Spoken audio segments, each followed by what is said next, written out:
mother was pregnant with another child before I was born. She had taken a few pregnancy tests that came back positive and had a blood test by a doctor to confirm. An ultrasound was booked for a few weeks in advance to check development and approximate time along. My mother and father were in the process of moving house a few days later, and my father made her help carry and push a chest freezer onto a trailer. My father was on the trailer, lost his footing, and the freezer had fallen directly onto my mother's stomach. She had cramping and bleeding and went to the doctor, who confirmed through ultrasound that she had miscarried the child. About a month later, she was still experiencing pregnancy symptoms when the doctor, who through a blood test and pregnancy test, confirmed she was pregnant. Because there was a small chance that the previous pregnancy hormones were still present, they did an ultrasound and found little old me. From there, the pregnancy went smoothly, and I came out about 2 weeks later than I should have. There was a fair bit of deliberation that I was the twin of the child that my mother lost, but the timelines don't really match up, and the ultrasound that was taken after the accident didn't detect anything living, so I'm not sure on that one. I was a terrible child, absolutely horrible. All I did was cry, and I know that's pretty typical of infants, but I mean constantly. Even whilst being fed, I would cry. It wasn't just normal crying. I screamed like I was being murdered. The police were called on multiple occasions because neighbors suspected abuse, and there wasn't any at that stage. I screamed so intensely that I permanently damaged my own ears and am now half deaf in one ear. I also damaged my mom's ears, her best friend's, and my grandmother's. I have a sister who is 6 years old, and I hated her so intensely that it actually worried my parents. The screaming only got worse when she would come home from school. I would be in the middle of acting like I was being murdered, then stop completely out of nowhere and focus on a non-existent object and be completely calm. My parents thought I was defective, but alas, no defect was found, so they put up with me and could never pinpoint what randomly consoled me. As I grew up, the screaming got less frequent, and by 2 I was developing completely fine and acting like a normal baby. Then, at around 3 and 4, I started talking about an imaginary friend. Pretty typical of 4-year-olds, and considering my circumstances, I don't think anyone would be surprised. Mom and Dad had just had another baby, so I wasn't the center of attention anymore. My older sister was 10, and at that stage too cool to hang out with me anymore. At 3, I had started kindergarten a year early due to issues with class numbers. I grew up in rural North Territory, Australia, so not an abnormal thing. I had been put up a grade about 3 months in due to being seen as a gifted child and constantly complaining that kindergarten was too easy. So I was 4, with kids that were 5 and having a hard time making friends. In a class of probably 8 people, this wasn't an easy feat. The issue with this imaginary friend started a few months later. I had very in-depth described this little girl. Long brown hair, blue eyes, very pale, and always wearing a light pink and white dress that resembled what a child would wear during a christening. Very ruffled, long, covered in lace, and quite old-timey. I drew pictures of her, referred to her as Jessie, and was constantly talking about and to her, demanding a place to be left for her at the dinner table, and retelling stories that she had told to me. Things got weird when family members started seeing this exact girl in our house. It started with my father, who often stayed up late and would catch things out of the corner of his eyes, or hear a child running up and down our hallway. After several months of this, my mother claimed to experience the same thing when awake early in the morning or up late at night. This was never disclosed to us kids. It's only what I have heard from them since getting older. This continued for several years, with both my parents reporting seeing a child in a big fluffy dress running down the hallway, seeing a little girl with long brown hair peek at them through windows, and hearing a child's footsteps when we were all long asleep. The imaginary friend obsession lasted until I was about 8 or 9. I distinctly remember how it ended. My mom and I had gone to a local fish and chip shop to get some lunch for the family.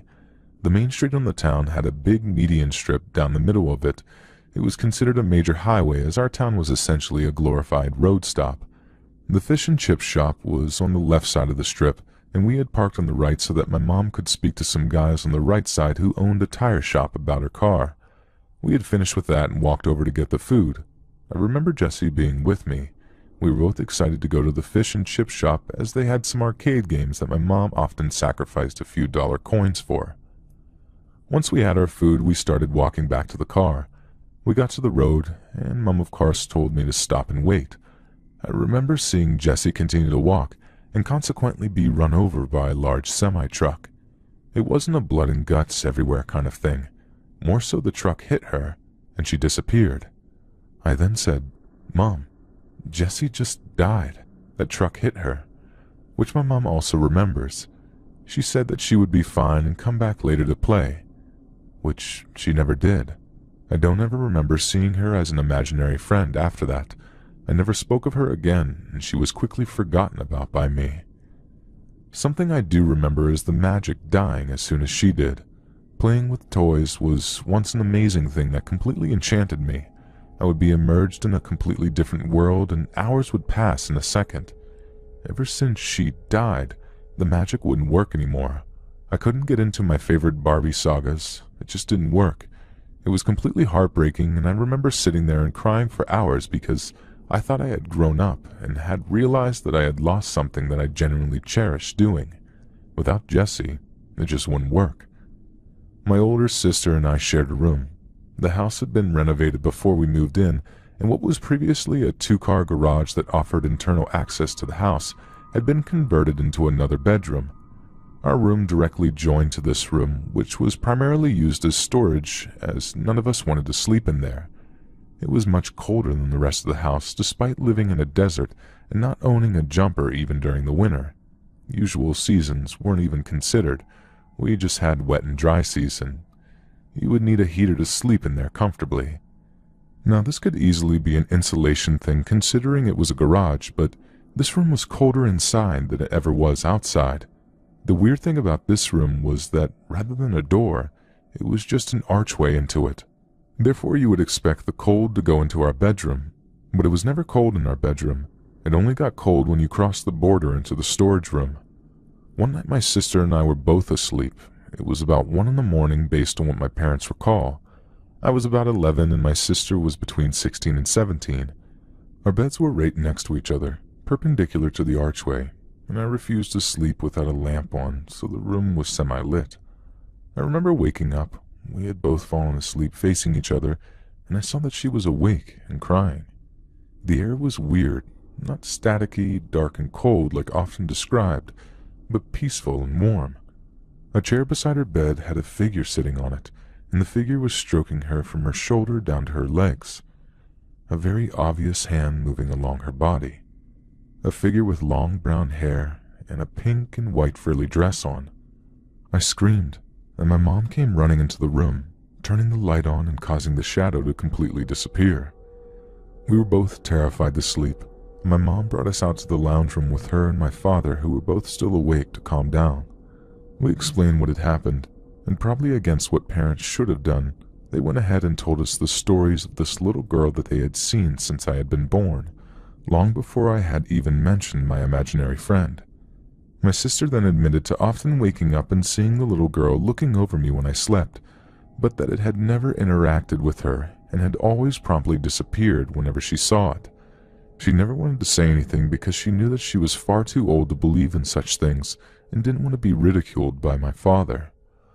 Following that, my parents swapped rooms with us and life moved on, but the dialogue had been opened. We often discussed when we saw her. We all described her as looking the exact same way, saw her doing the same things, and all had the same response from her. We knew that she didn't want to hurt us, that she was playful and wanted to be included in the family. As time went on, we all continued to see her, and it became almost an ongoing joke in the family, as weird as it sounds. As time went on, my older sister left home, we sold the house, moved to the opposite side of the country, moved house about 4 times. My parents divorced as my father grew increasingly abusive towards us. We moved out with my mother and changed house about 3 to 4 more times. I moved out and dealt with all the normal ups and downs of life. Throughout all of that, the spirit stayed with us. Well, with me in particular. As I hit teenage years, anxiety and depression got the better of me for about 5 years. Every time I got to the point of contemplating suicide, I could feel the same warmth, peacefulness, and always knew that things would get better.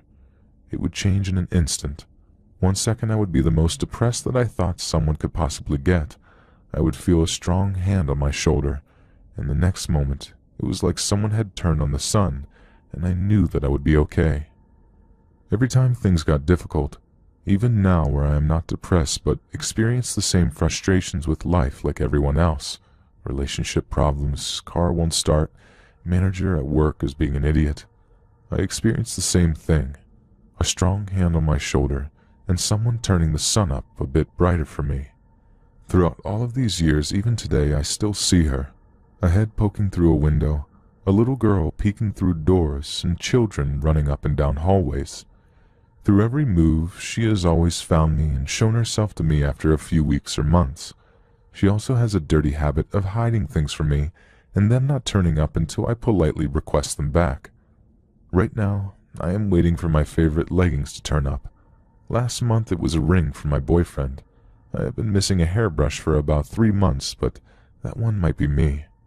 Regardless, does anyone else have any similar experiences? I'm not upset about her following me around and actually consider her a blessing, as she is always there to help me. Any idea of what she might be? Or is it all just in my head?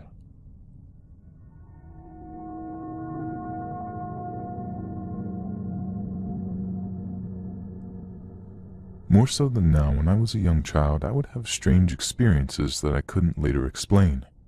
When this happened, I was maybe 4 years old and living in my grandparents' house, a semi-detached bungalow in Ireland.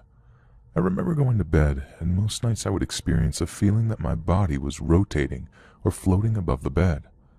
I remember asking my mother if this was something that happened to her, but she didn't know what I was talking about. It happened so often that I started expecting it each night. I lay in bed and waited. Often I'd keep my eyes open. I'd feel my body rising and moving, often rotating, and I'd see the ceiling move around me. This particular night I was in the sitting room, sitting on the couch nearest the open door into the hallway.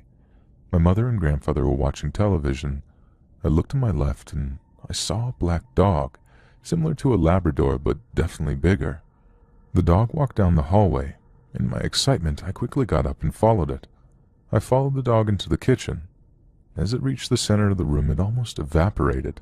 Like 1 second it was there as clear as day, and the next it was gone. I told everyone what I saw, but none of them believed me. It must have been 9 or 10 at night. The front door was closed, as was the back door, so a dog wouldn't have much means of getting in or out of the house. To this day, this memory is as vivid as if it happened yesterday. I still can't explain where the dog came from or how it just disappeared. I would love to hear anyone's input into what it could have been. I don't think it is this, but my mother had a black dog as a child called Tiny, who was actually massive. He was a lab cross mix, but would have most likely been bigger than the dog I saw.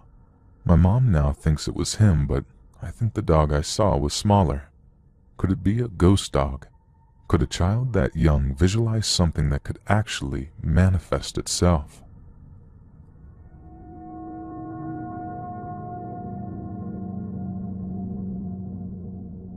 My nephew is 2. He says hello to everyone he sees. Some family were visiting my sister's house, and when he came into the room, he went around to say hello to everyone. And then he said hello to thin air. He was asked who he was speaking to, and he said, "The man." As the evening went on, he was asking who the man was, and would point at the same area whenever someone asked where the man was. My sister would ask what the man was doing, and my nephew would reply, "Ha ha ha." He didn't actually laugh, just said ha ha ha. He was asked if that's what the man was doing, and his reply was a simple yes.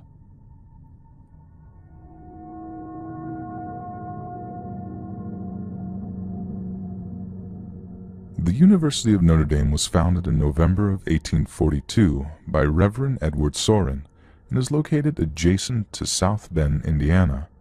Sorin envisioned the school as being the greatest Catholic university in America.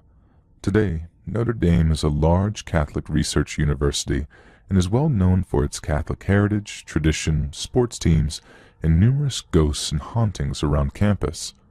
Reverend Sorin passed away on Halloween of 1893, but that hasn't stopped him from always keeping an eye on his university. His spirit has been spotted wandering through the main building, South Dining Hall, and campus grounds. An apparition of an elderly priest with a long beard can be found roaming the corridors and grounds of the main building. Many administrators report the feeling of constantly being watched, despite knowing they are alone in the building. The South Dining Hall is easy to identify because it is the only red brick building on campus. Workers in the dining hall have heard unexplainable moans, claps, and flashes of light with reports of a floating spirit that has been attributed to the ghost of Reverend Soren. I believe the South Dining Hall is haunted by another spirit because it wasn't built until 1927, 24 years after Soren's death. Columba Hall sits between two lakes on campus. There have been reports of Potawatomi tribesmen riding horses through the hall. On some nights, the sounds of galloping horses can be heard around the building. An apparition of a brave and his horse is frequently spotted going up and down the front steps. It is thought that the Potawatomi are in search of their burial ground that Columba Hall was built on top of. St. Liam Hall is the location of the Student Health Center, where there's stories of kind nuns who make their rounds after hours and disappear without a trace. Mysterious 911 calls come from within the building with no evidence of who or what made the call when campus security investigates. The calls have even occurred during winter break when no one was in the building and or on campus. Washington Hall has witnessed the most tragedy on campus. Originally built for the Music and Performing Arts Department as a musical hall and theater. Today, it is home to several spirits that make it the most haunted building on campus. In 1886, a steeplejack working on the Flyloft Hall fell to his death. Since his death, unexplainable footsteps on the roof can be heard on quiet nights. In 1919, student professor Jim Minovis passed away in the building. His spirit likes to entertain with a single blast from a French horn or trumpet that can be heard coming from the empty music hall. On a cold night in 1920, the legendary Fighting Irish football player George the Gipper Gipp returned to Notre Dame's campus late after curfew and found his dorm locked. The Gipper went to Washington Hall because he knew the rear door was often left unlocked. However, the door was locked, and the Gipper was forced to sleep outside on the front steps. By the morning, he had contracted pneumonia and eventually died from a strep throat infection due to lack of knowledge of antibiotics at that time. In the hospital, he told his football coach, "When the team is up against it, when things are wrong and the breaks are beating the boys, ask them to go in there with all they got and win just one for the Gipper. I don't know where I'll be then, but I'll know about it, and I'll be happy." After his death, the Gipper's ghost began to be spotted in the early pre-dawn mornings sitting on the steps of Washington Hall. He has appeared throughout the theater and green room. People often report the feeling of a light, encouraging pat that has been attributed to the Gipper. It is thought that he returned to where he spent his last night on campus to watch over his Fighting Irish. In 1946, brother Knut Lardner died while watching a movie in Washington Hall. Multiple janitors have seen an elderly Irishman with balding red hair gazing out a window on the first floor. Some have had the Irishman ask them to open the window, but vanishes before they can help him. Violent poltergeists have been reported in Washington Hall. Things fly off the shelves, doors closing unexplainably, music coming from the empty music hall, and people are pushed and have marks left on their bodies by invisible forces. This is all activity that might be caused by one of the ghosts I mentioned earlier, or it may be a more sinister spirit making their presence known in the most haunted building on the haunted campus of the University of Notre Dame.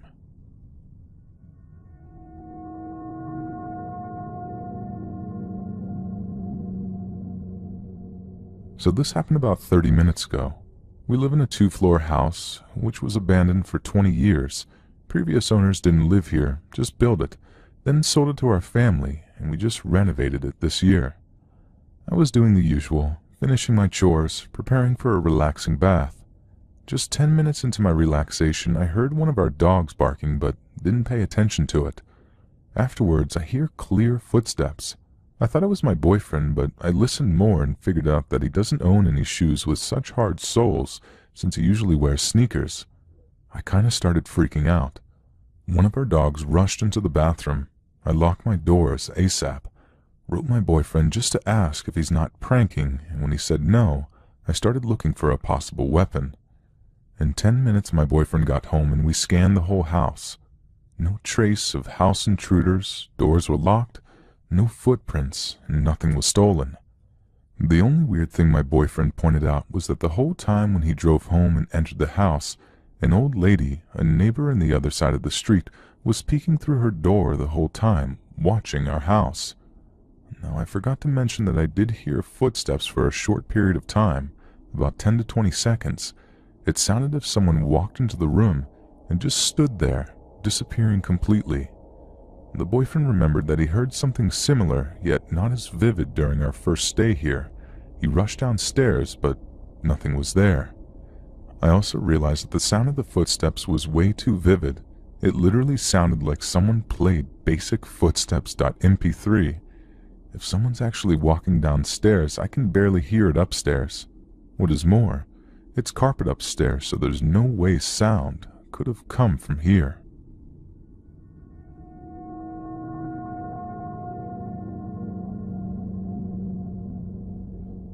This happened about a year ago.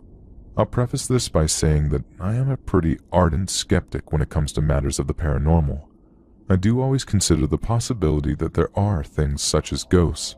It's pretty hard not to, considering where I grew up, but I hold the belief that 99% of paranormal experiences have a scientific explanation. I don't sleep very well, and when I can't get to sleep, I usually go for a walk around my village. The village itself is old. Archaeological digs have found human habitation going back to Neolithic times, and the name of the village itself goes back to the 9th or 10th century, although it is far older. My family have lived here for many generations, and I adore it with every fiber of my being. I feel a connection to this place. At night the village is quiet, save for the distant sound of cars on a main road and the odd owl or bat.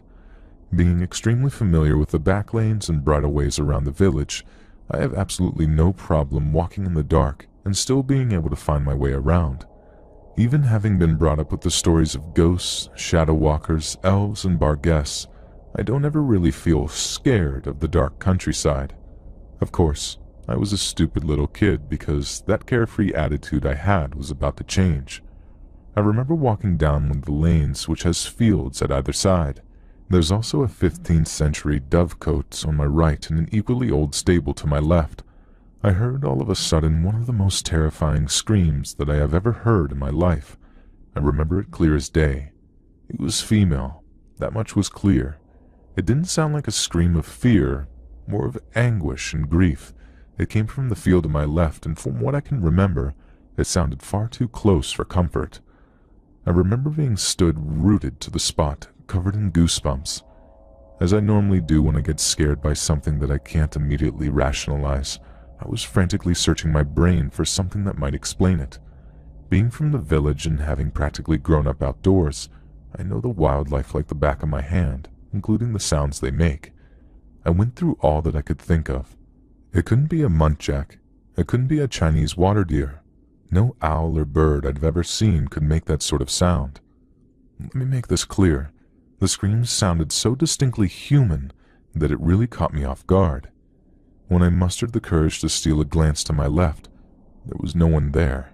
The scream was so close that it would be impossible to hide or run away before I would have seen them. I didn't stand there for long. Eventually I managed to pluck up the courage to leg it back to my house and make myself a strong sweet tea. Needless to say, I didn't get much sleep that night. What made it all the more terrifying, I think, was that amongst all the stories that my nan told me, there was one that I remembered when I managed to convince myself to try and go to sleep when I got home. Apparently, for many generations, people of the village have seen or heard the ghost of a girl, described to be in her 20s in the village at night. No one knows who she is or why she haunts the village, but plenty of people have supposedly seen her, or so my dear old nan said. I never took this story too seriously, but my God, did I regret not doing so that night. I have no idea whether what happened to me that night was paranormal. Indeed, it may have well been an animal that I'm unfamiliar with, or my mind playing tricks on me because, after all, I didn't see anything. But the vividness and the distinct human nature of the scream genuinely frightened me. That sort of dread you get when you know there's something nearby. and there's absolutely nothing you can do to stop it.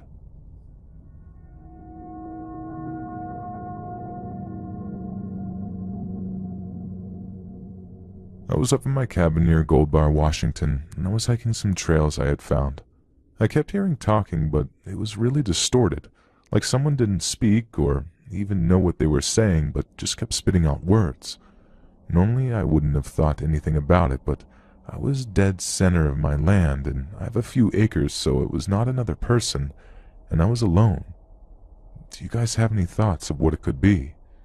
Next time I go up, I'll document all the cool stuff up there, and see if I can catch any of this mysterious sound.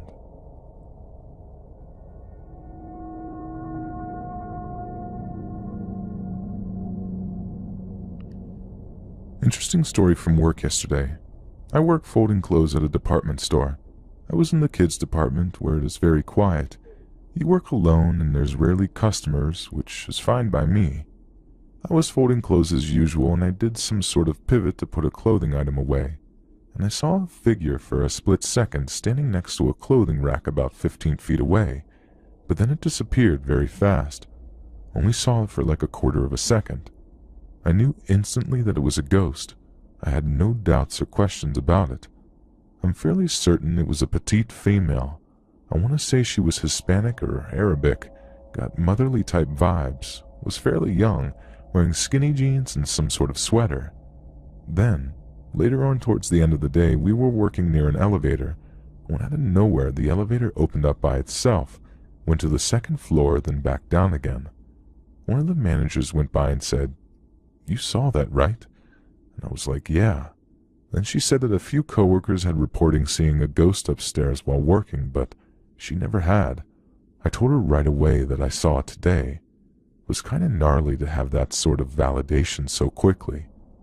I was just wondering, is that how normal ghost sightings are? I had always thought that when seeing a ghost, you would instantly be filled with terror and chills and all that. It just seemed chillingly odd how not scary, matter-of-fact it was. Turns out that they apparently don't just go boo and try to startle people. Is that similar to your experiences? And also, do you have thoughts on why ghosts appear to some people and not others? I'm an empath, very spiritual and very sensitive, but I'm wondering why me? The manager, who's been around forever, has never seen the ghost, but somehow I did. I'm curious about why. I don't wish to make any sort of contact with it, I'm just curious.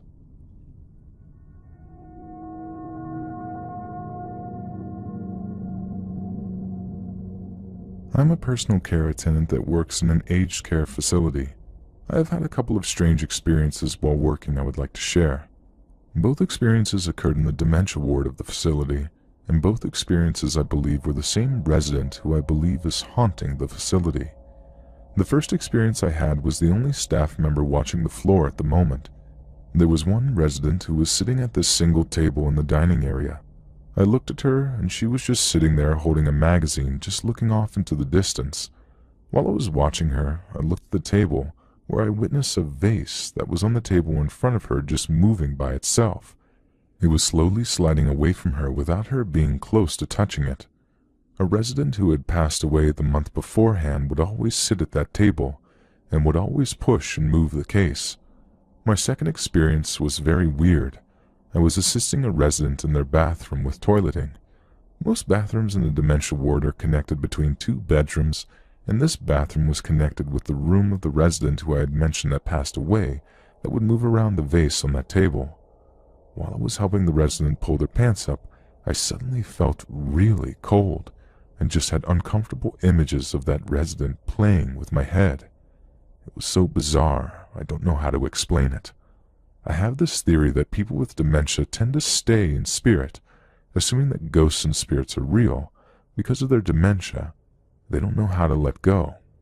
What do you guys think?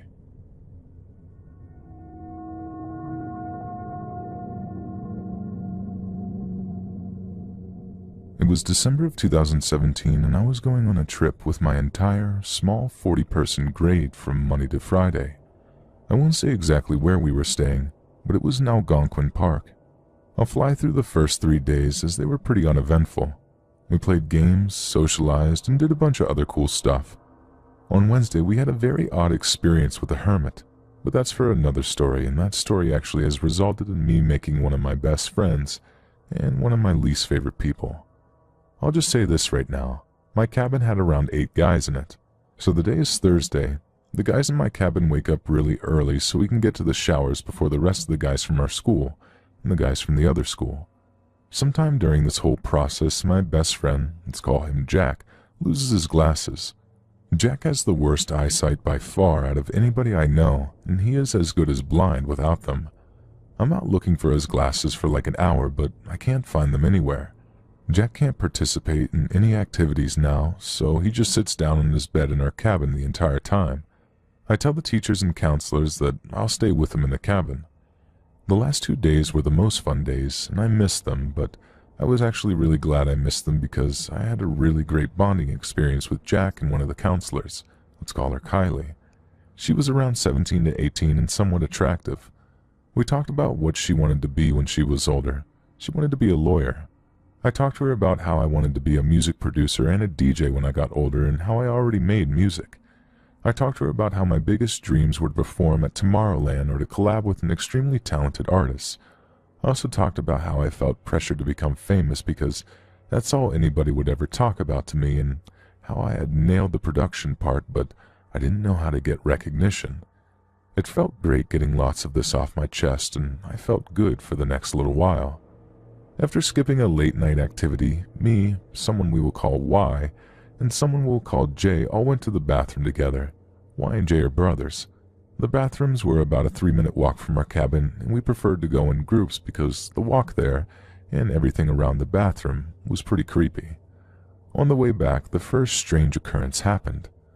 Y and I both said, "Oh my God," or something like that at the exact same time.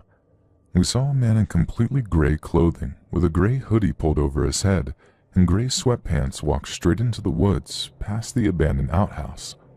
We didn't see anybody's face, and for all we know, it might not have been a man. It wasn't anybody from the schools, and it wasn't a counselor or teacher.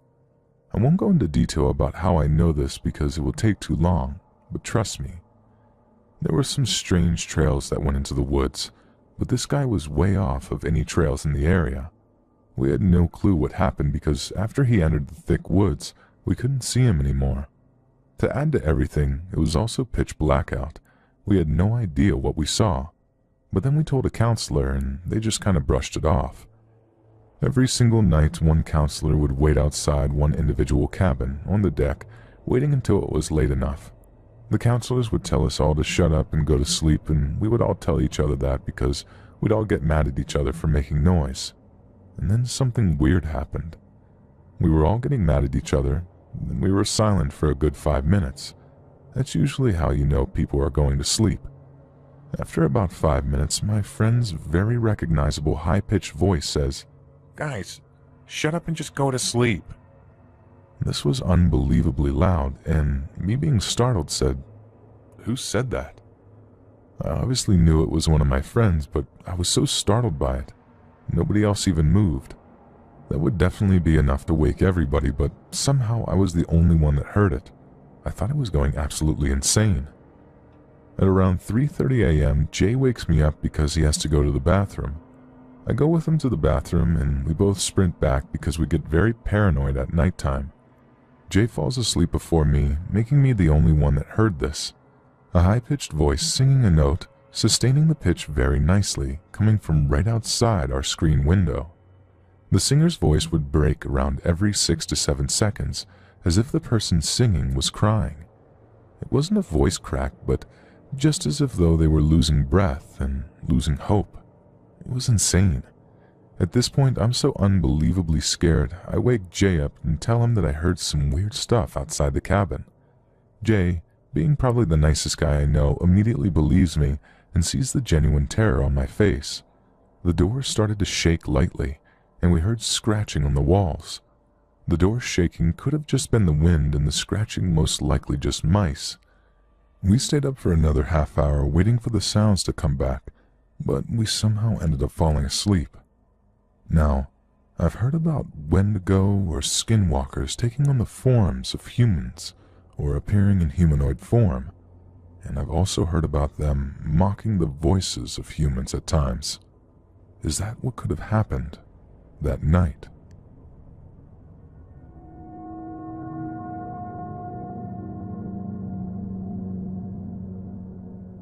So my brother always used to say, "Hello, boy," to thin air.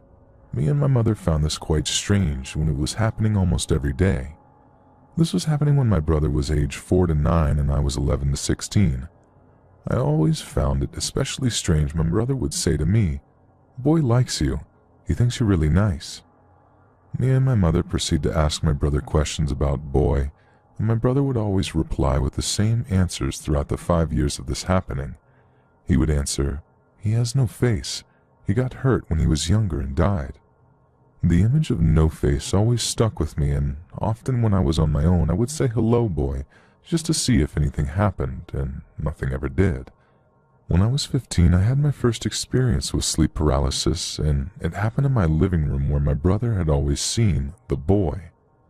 I ended up waking up to a child with no face telling me, "Shh, and it's going to be fine, nothing's wrong," as to calm me down about seeing this happen.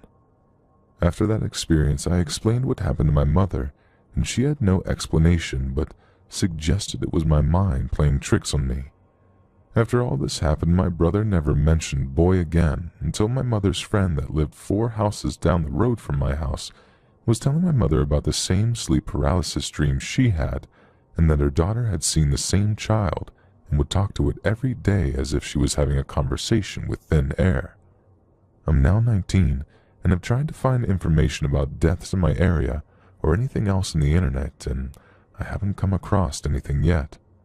Hopefully I can find something in the future, but as of today, I have no information about the child with no face.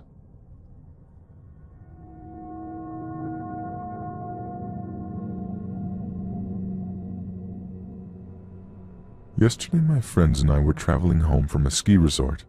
The driver was driving way too fast, about 20 over. The road we were on was extremely curvy and unpredictable. I began to feel scared and said something about the speed, and told my friends in the back seat, "We're gonna die." Suddenly I had an overwhelming feeling that I needed to pray for our safety. I was in the middle of my prayer when he lost control of the car, and we flipped about 7 times before sliding into the side of the road. We were all pretty much unharmed with the exception of a broken finger. I'm not super religious, but I do believe in God, and I don't know how I can't believe in something now. Something or someone was looking over us. It's crazy to me that I knew it was going to happen. What are your thoughts?